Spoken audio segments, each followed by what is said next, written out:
Tragedia sfiorata ieri sera in pieno centro a Castelfranco, dove un'auto è entrata da Porta Vicenza e ha travolto 3 bancarelle del mercatino dell'artigianato dentro alle mura. 2 i feriti, 2 donne di 60 anni, di cui una veneziana finita sotto l'Y10 impazzita, guidata da una donna di 83 anni. Entrambe sono state condotte all'ospedale, per loro botte e tanta paura, sotto shock l'anziana che ha provocato il disastro, sul posto i vigili del fuoco, l'ambulanza del SUEM.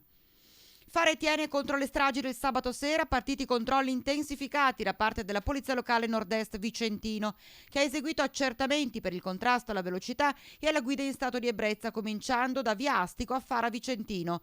Contestate 3 infrazioni per eccesso di velocità ad altrettanti conducenti di veicoli che stavano procedendo in direzione Breganze. A Tiene è stato fermato invece un veicolo guidato da un 39enne di Valdagno con in corpo 3 volte il quantitativo d'alcol consentito dalla legge, patente ritirata e via 10 punti. I vigili del fuoco sono intervenuti ieri pomeriggio per salvare 2 cani caduti in una buca di un campo trincerato coperto di neve sul monte Pasubio. I 2 animali erano in compagnia del loro padrone che stava effettuando un'escursione quando sono saliti su un cumulo di neve, precipitando per circa 6 metri all'interno di una trincea della Grande Guerra nei pressi della chiesetta Santa Maria del Pasubio, dopo il rifugio Papa. I pompieri di Schio arrivati hanno recuperato dalla buca i 2 meticci sani e salvi e restituiti al padrone.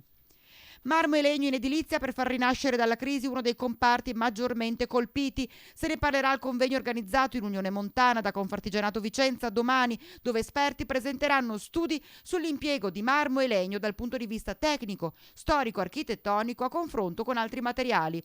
Sarà un modo per studiare insieme le strategie di rilancio del settore utilizzando proprio materie prime di cui è ricchissimo il nostro territorio.